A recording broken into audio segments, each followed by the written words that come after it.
Hi everyone, this is Simple Dad here. In this video, I'll show you how to turn on Show Layout Bounds on your S25 Ultra screen. So if you want to play around with the spacing for your Samsung S25 Ultra on menus or on the home screen, then let me show you how to turn on the settings where it'll show you a layout bound. So it'll show you a grid and it'll show you the spacing. So first you want to go ahead and bring down the quick panel menu, tap on settings, scroll down until you see developer option. Tap on this, scroll down until you see show layout bounds.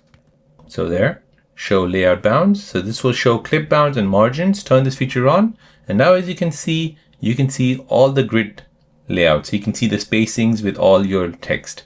Press home and here you can see your grids. So this way you can go ahead and see where you want to place any object on your home screen. So there you go guys, that is how to turn on Show Layout Bounds on your S25 Ultra screen. If you're new on the channel and you want to find out more about your iPhone, your Android phone, or any other social media apps, then don't forget to subscribe to this channel to become a part of the Simple Dad community. Hit the like button if you find this video useful.